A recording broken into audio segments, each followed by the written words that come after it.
A long time since I've either seen or heard the voice of this gentleman, but he was one of the outstanding players to ever play with the Fort Wayne Komets, I.H.L. Dumba. Now I understand, Al, a major junior A coach or assistant coach in Regina? Yes, right now I'm a co-coach of the Regina Pat Hockey Club and doing a majority of the coaching with Bill Hickey, who played in I.H.L. for about 17 seasons. And Bill's one of the co-owners of the Regina Pats, and he's also the general manager of the team. That puts you full cycle. Isn't that where you played your junior?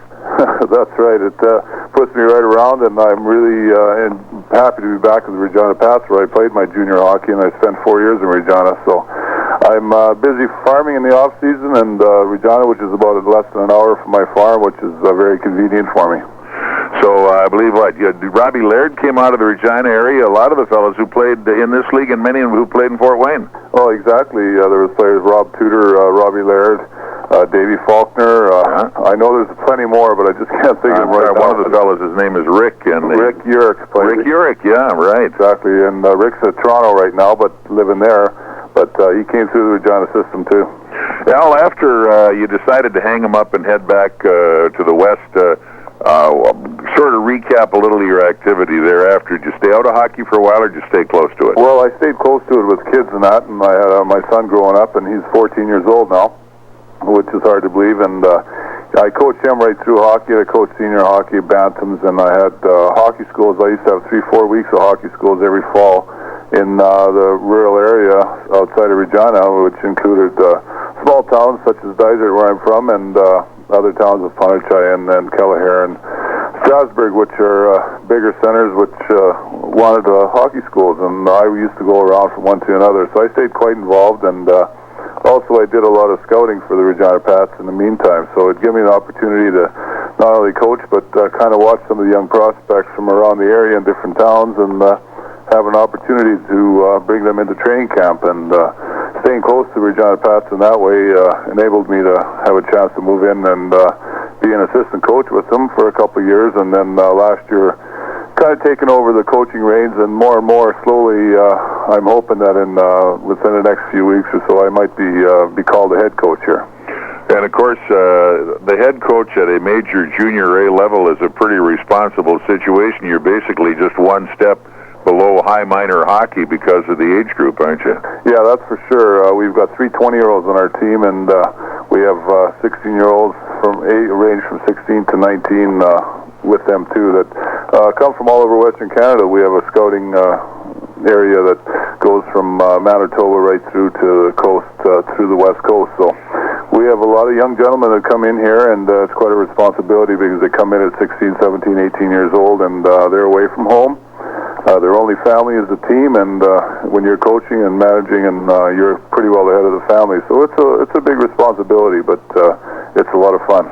How in the heck do you take care of everything, Al, including practice, games, travel, and also you have to maintain their education, don't you? Yes, that's one of the biggest parts, and that's one thing that we have a very good education program now in the Western Hockey League, and we are very fortunate in Regina that we're quite centralized in our league, and the kids only miss maybe 2 to 3 weeks of school during the whole season, which is pretty good for major junior hockey, and especially in the Western Hockey League.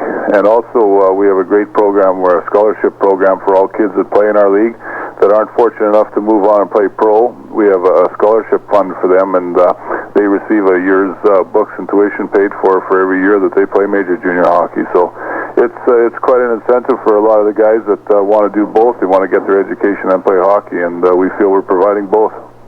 Yeah, I think that's a pretty important point to make, because you're uprooting young men at a very, very formative age, and your leadership or lack of it can certainly set a lot of character at the age these young fellas are starting on, and then to give them the opportunity not only to finish their high school, what do you go right through grade 13 and then into college? Yeah, well, actually Saskatchewan is grade 12 and then into college. So yes, we pay for, we make sure they're in school. It's one of the mandatory rules of playing for the Regina Pats, and some of the kids that come from farther away and like to go home in the spring will do that through correspondence, and then settle back into their classes in the spring when the season is over. But the rest of the kids that are a little bit older, once they're done grade 12, they can go right into university hockey, or I mean right into university while they're playing hockey, and have a chance. Like I said, we'll take care of the expenses for that, and not only that, when they're done junior, then they get extra college paid for every year they played for the Regina Pats. Okay, so at that point in time, anybody who doesn't, in essence, get a National Hockey League draft, as long as they play with Regina, even though they're still in the age group up through 20, but they're of college age, they can start going to university right away. That's true, and a lot of times they can't take a full course, but they can take 1 or 2 classes, and we've had players come through here that have played for 4 or 5 years for the Regina Pats, and as 18, 19, and 20-year-olds taken 2 classes a semester right through, and came out with 12 classes, and then from there went on to get the full 4 years of scholarship paid for, and they've already had 12 classes under their belt, so to speak. So no, it's a good program. Our university hockey in Canada is getting stronger all the time because of our program. More and more of our graduates are turning to the college program, so it's a good brand of hockey. So, of course, with I.H.L. Dumba, who is the assistant, soon to be, hopefully, head coach of the Regina Pats. And how's Regina look this year in terms of Memorial Cup? Well, we've got a lot of skill. We're excellent goaltending. We've got great forwards. We've got a lot of players that know what to do with the puck when they get a hold of it. Right now, we've got 3 rookie defensemen or 4 rookie defensemen, and we might have to make a move to get another veteran defenseman in the back to have a chance to legitimately do something like that. We feel that right now we're in the middle of the pack. We're playing 500 hockey, but we're not panicking about it, and we've had the majority of our tough road trips are all over with. So we've got a very good schedule the last half of the season, and I believe it's 20-some home games and 16 on the road left. So we feel we can make a move, stay in the top part of the league, and like I say, if we can bolster ourselves with 1 good defenseman, I'm hoping that we can challenge for our league championship.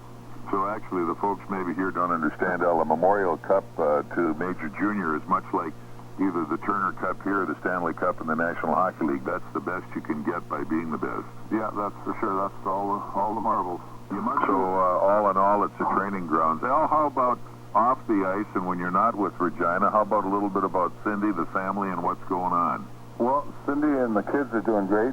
Cindy's on a leave of absence for the winter months. She's working as a nurse's aide, and she really enjoys that. But she still loves hockey so much that she's enjoying being in Regina. And my son is 14 years old now. Excuse me, I'm having a drink of water here. My throat got dry.